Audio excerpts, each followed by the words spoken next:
Vamos estudar hoje a lição 9 do livro Religião dos Espíritos, que tem como título Mais. O mais é sempre a equação nas contas da lei divina. Ao criar a criatura, determinou o Criador, tudo se crie na criação. Por isso mesmo a antiga legenda crescei e multiplicai-vos comparece ativa em todos os planos da natureza. Entreguemos o fruto nutritivo aos fatores de desagregação e, em poucas horas, transmutar-se-á em bolo pestífero. Ajudemos a semente preciosa amparando-lhe a cultura e, no curso de algum tempo, responsabilizar-se-á pela fartura do celeiro, transfigurando pântanos e charnecas em campos de flor e pão. É assim que o mesmo princípio se revela, insofismável, em todo o caminho humano. Cede a lente dos teus olhos às arestas do mal, e a breve espaço não aprenderás senão sombras. Entorpece a antena dos ouvidos no enxurro da maledicência convertida em lama sonora, e acordarás no charco da calúnia, aviltando a ti mesmo.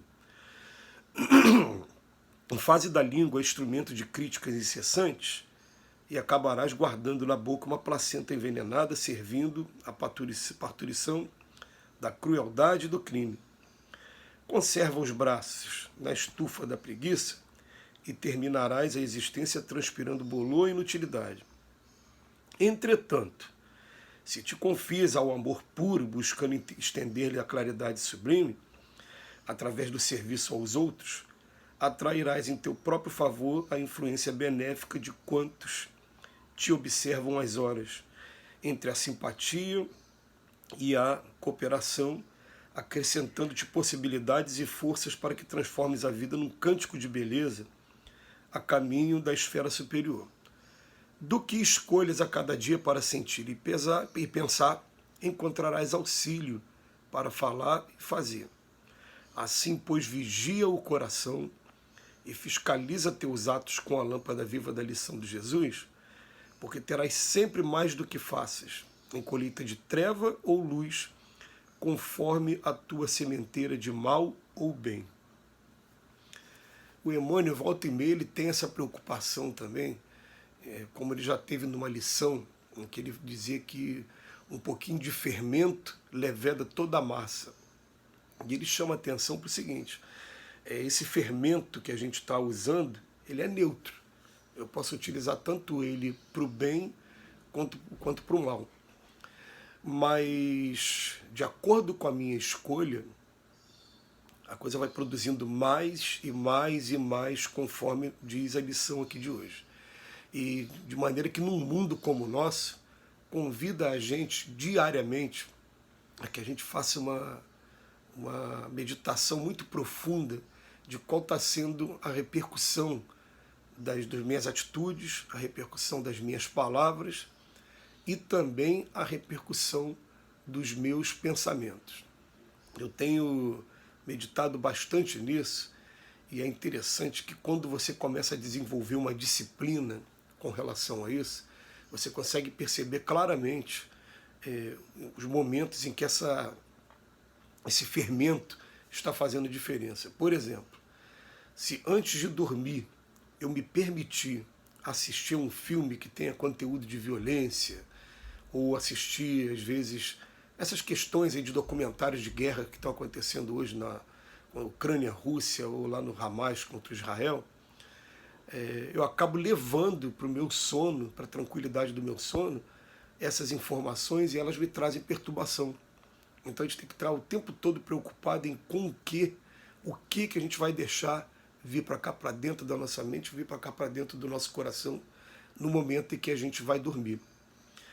Mas a gente fica pensando assim, se o meu pensamento hoje estiver envolvido em críticas à oposição política da minha preferência, eu vou começar a entrar num mar de apenas acusações, de críticas, e vou me tornar até uma pessoa insuportável de você ter uma conversa salutar, porque toda conversa que a pessoa vai ter, ela acaba direcionando para a política, mas nunca dentro de uma coisa edificante. Parece que tem pessoas, inclusive, que a gente conhece mesmo, que todas as vezes que você vai ter um contato, elas acabam direcionando a conversa para esse lado, mas é sempre para poder estar falando mal da oposição, né? E nunca trazendo uma coisa que seja realmente edificante. Só que você começa a fazer isso e você começa a atrair para o seu lado essas forças que elas vão multiplicando, multiplicando, multiplicando cada vez mais, e daqui a pouco você está entrando em transtornos ou psicológicos ou até mesmo enfermidades físicas decorrente dessa energia tão densa e tão negativa que você está chamando para o seu lado. Porque é como se fosse um fermento mesmo. Então o Emmanuel, ele vem falar para a gente, o mais é a equação das contas da lei divina, tá? Você vai escolher, ele até usa crescer e multiplicar, e você está em todos os planos da natureza.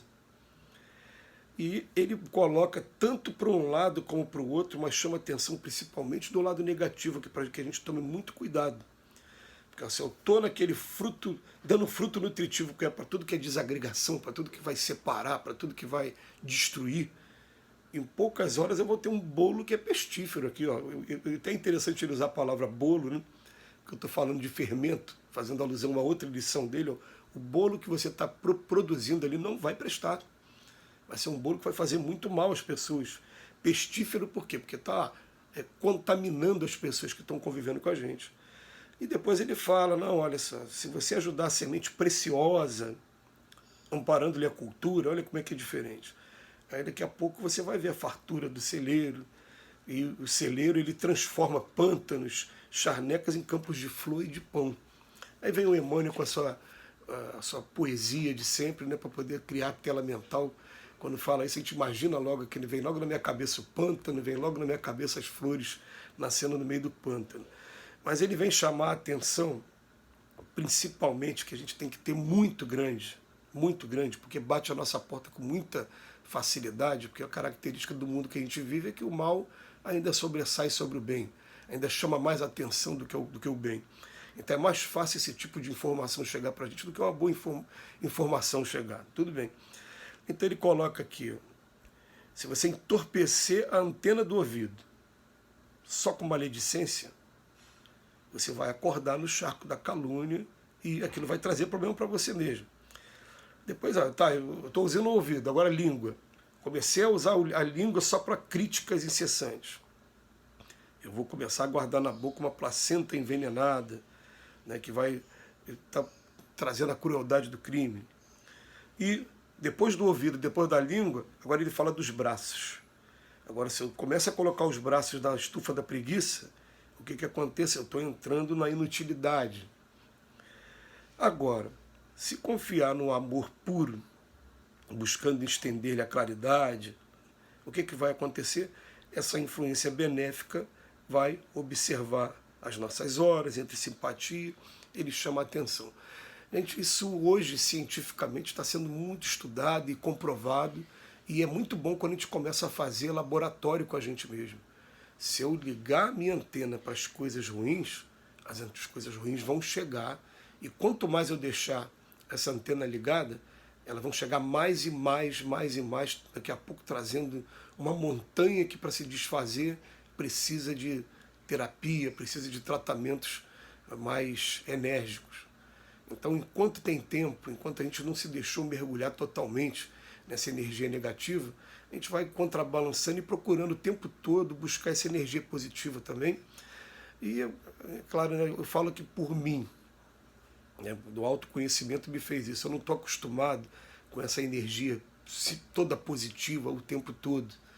Eu fico entendendo por que Paulo de Tarso ficou cego quando teve contato com Cristo. Eu estou querendo dizer que eu não consigo ficar assistindo palestra o tempo todo. Eu assisto uma, mas começo a querer assistir a segunda, a terceira, não, ainda que eu já quero voltar para a minha natureza normal, quero assistir alguma coisa de comédia, quero assistir alguma coisa para poder relaxar mais, né?